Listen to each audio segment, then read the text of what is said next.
Sa bayan ng Tayabas matatagpuan ang Malagonlong Bridge, isa sa pinakamatanda at pinakamahabang tulay na bato mula sa panahon ng Espanyol. Itinayo ito mula noong 1840 hanggang 1850 sa pamumuno ni Fray Antonio Mateos. Ang tulay ay binuo gamit ang humigit-kumulang 100,000 peraso ng adobing bato at apog. Ang konstruksyon nito ay isinagawa sa pamamagitan ng sapilitang paggawa na sumasalamin sa hirap na dinanas ng mga Pilipino noong panahong yun. 1950s onwards, piknika nila yan. So, ngayon, naiisip ko, dati na pala talaga siyang kilalang lugar. Alam mo, kapag ang lugar ay pinagpipiknikan, mahalaga yan. Dahil tanyag yung lugar at yung lugar ay nagbibigay sa kanila ng saya. So that's something to note. Ano ang meron dito sa Malagondong at that time? Siguro magubat pa yung paligid and malinis yung tubig. Plus, wala namang ibang pang pinupuntahang swimming pool ang mga tao. Oh. So, it is but natural for them na magpasyal sa isang maaya o scenic spot, which for them is Malagonlong. So, from there, makikita mo kung gaano kaimportante at naging bahagi ng buhay ng mga Tayabasin yung Malagonlong. Doon sila naglilibang, nagpipiknik nga, sabi ko. At mahalaga yon kapag susuriin mo yung mga, tawag natin doon ay mga cultural spaces, saan nagko-congregate ang tao sa isang community. Sa simbahan ba, sa patio, sa palengke. At that time, sa simbahan, sa palengke, sa Malagonlong. So, yun yung mga cultural spaces na kung saan ang mga tao ay hindi lang masaya, kundi nagsisharing sila, nagbabahaginan ng kanilang saya, ng kanilang lungkot, ng kanilang mga hinaharap na hamon sa buhay. Yun lahat ngayon ay nagaganap sa mga cultural spaces. These are, ang tawag natin ngayon ay mga safe spaces, na they can be very real, authentic person. So yun. Doon ko unang narinig yung Malagonlong sa nanay ko. Piknika nila yan. Doon ko rin unang narinig yung mga kwento ng mga may misteryo, may hiwaga. My parents, they were not much of a historian. And typical Tayabasin, sila ay, I would say, sila ay hindi historiador, kundi sila ay kwentista. Magkaiba yung marami silang kwento, pero they are not historians.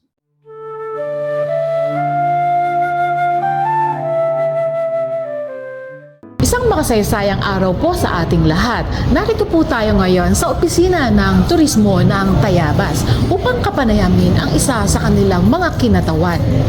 At nga ba ang kasaysayan sa likod ng Malagonlong o 20D Malagonlong? Magandang araw po. Narito na po tayo ngayon sa opisina ng turismo para kapanayamin ang isa po sa kanilang mga kinatawan. Magandang araw po. Pwede po kayang ipakilala muna ang iyong sarili? Magandang umaga po ma'am. Ako po si John Patrick Gazalan, ang tourist receptionist po and also a cultural advocate po ng tanggapan po ng Turismo, Kultura at Sining ng Tayabas. Okay, salamat po. Sir, ito po ay tungkol sa tulay ng Malagonlong. Kung ano po yung tungkol sa kasaysayan ng tulay ng Malagonlong. Sir, meron po ba kayong naririnig na mga kwento tungkol po sa na sinasabi po ng mga matatanda o mga residente ng lokal tungkol po sa tulay ng Malagonlong? Marami po mga kwento na saan nagpasalin-saling mga kwento na rin po mula sa nakaraan. Ang ilan sa mga kwento ay yung mga kababalaghan na kung saan or mga kwentong bayan na kung saan sinasabi po dito na ang tulay ng Malagundong at ilang pang mga tulay sa Tayabas ay bukod sa mga adobe, sa itlog, sa molasses, sa apo, inaambagan din ng dugo ng bata o ng tao na kung saan ay nakakapagdagdag ito ng tibay doon sa tulay. May mga kwento pong gano'n na nagpapasalin-salin.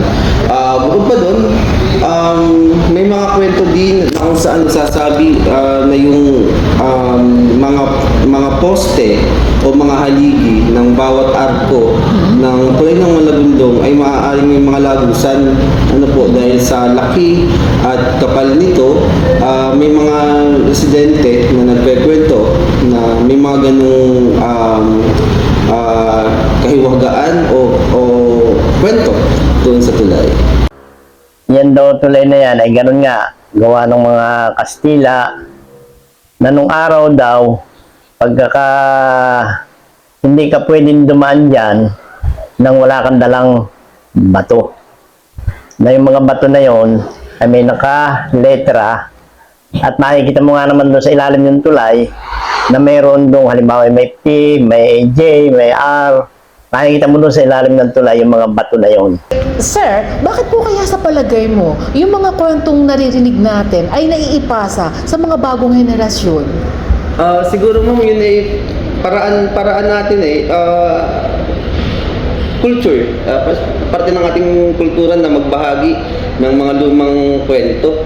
At kaya nga tayo ay lagi nakikinig kay ama at kay inana, kay nanay at kay tata, yung mga kwento nila ng kabataan. Dahil sinasabiwan nila yung kanilang mga pinagdaanan. At bukod doon, malamang sa malamang ay talagang naranasan po nila yung mga kwentong yun, kaya yun ay kanilang ibinabahagi. At napakalaking bagay po nun sapagkat bagamat maaaring kwentong bayan kung ating pong tawagin, pero meron po tayong malalaman at matutukuyan o matututunan sa mga kwentong yun. At nararapat lamang po naman na bukod dun sa mismong struktura na dapat ipamana, yun po mga kwentong bayan o mga kwentong karanasan ng ating mga nanganap po sa atin ay dapat pong magpasalin-salin. Ang simbahan yung pinakamataas na institusyon sa panahon ng Kastila. So mga praile po ang nag-umpisang magpatayo ng tulay na ito. At ang lagi pong kahalagahan nito ay maging koneksyon sa bayan ng Tayabas. Ang dalawa pong barangay na pinaghugpong niyan ay ang barangay Matiuna at ang barangay Lakawan. Ito rin po kasi yung magiging daanan o mas madaling daan papunta sa mga barangay. Ikaw po ba ay nakabasa ng mga aklat o libro or mga online materials tungkol po sa kasaysayan ng tulay ng Malagundong? Opo, madami na din po tayong mga nababasa ng mga libro o mga artikulo po sa internet. Bukod po sa mga interview natin before.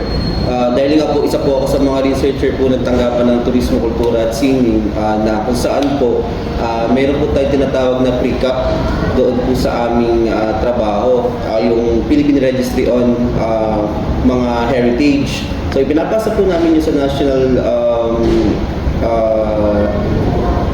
NCCA, Commission on Culture and the Arts, para po yung ating mga heritage site dito po ay mabigyan ng mga declaration. So sa pamamagitan po nun, talaga pong kailangan pong magbasa, kailangan pong magsaliksik. At isa po sa mga libro na akin pong laging binabalik-balikan yung pong sinulat ni Sir Ryan Palad, yung Kalinangan Kasaysayan po ng Tayabas. So isa po yun sa mga talagang pangunahin po na nagturo po sa akin. Sa ibabaw ng tulay ay ating makikita ang isang marka na nakaukit dito ang nagpagawa ng tulay. Walang iba kundi ang Gobernador Silio, si Don Julian S. Francisco. Ginawa ito noong 1,800 taon. Sa ilalim ng tulay ay makikita natin ang mga simbolo na ito ay merong dalawang teorya na tungkol ito sa masonry sa panahon ng mga manggagawa na gumagawa ng tulay. Ito ay isang paraan ng pagbabayad. Dito nakabase kung gaano kadami ang kanilang mga nagawa. At meron din itong simbolikong pahiwatig. Ang simbolikong pahiwatig nito ay natutungkol sa katapatan ng mga gumagawa ng tulay. Sa bahaging ito, sa ilalim ng Dumakaa River, makikita natin ang 3 malalaking haligi at 4 na malalaking arko ng tulay ng Malagonlong. Sa kasalukuyan, hindi na ito ginagamit para sa mabibigat na sasakyan. Ngunit nananatili itong mahalagang pook pang turismo. Ang Malagonlong Bridge ay nagsisilbing tulay hindi lamang ng mga lugar, kundi pati ng kasaysayan at pagkakakilanlan ng mga Pilipino.